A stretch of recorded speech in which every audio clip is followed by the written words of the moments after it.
Chers amis, au nom du bureau et au nom de toutes les équipes de la FESP, je suis heureux de vous présenter nos meilleurs vœux pour cette année 2019. Nous sommes aujourd'hui, et c'est une grande fierté dans cette période où nous voyons notre pays souffrir devant le chômage, où nous voyons notre pays en difficulté, et les Gilets jaunes en sont une expression. Nous sommes un gros pourvoyeur d'emploi, probablement le plus gros pourvoyeur d'emploi. Ce ne sont pas des petits métiers, ce sont de beaux métiers. Ce sont des métiers avec des perspectives, ce sont des métiers qui sont accueillants. Eh bien, nous pouvons être fiers de tous ces métiers.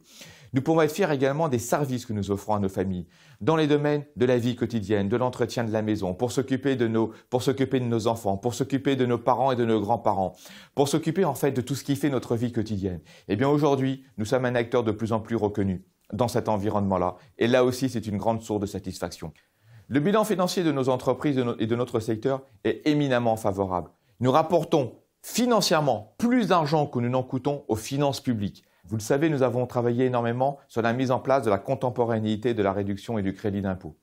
Très vraisemblablement, celui-ci devrait voir le jour dès 2020. Nous avons une très bonne nouvelle. Dès janvier 2019, nos familles, pour la majorité d'entre elles, pourront bénéficier dès le mois de janvier de 60% de ce montant de crédit d'impôt acquitté. C'est une source de satisfaction, c'est une première étape favorable.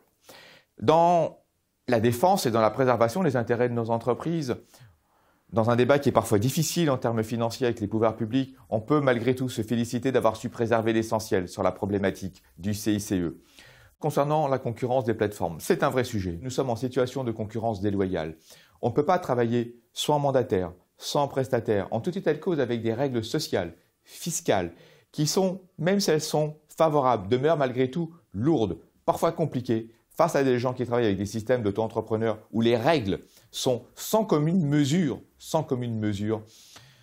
moins onéreuses, sans commune mesure plus faciles.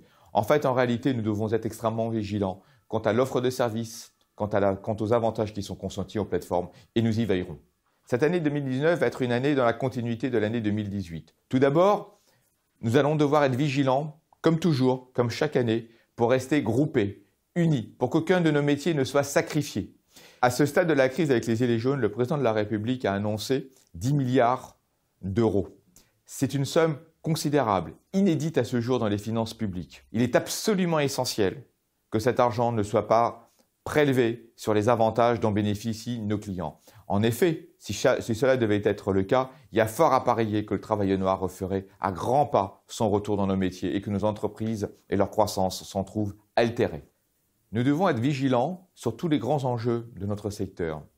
La dépendance va être largement repensée, largement réformée. Nous devons être un secteur moteur.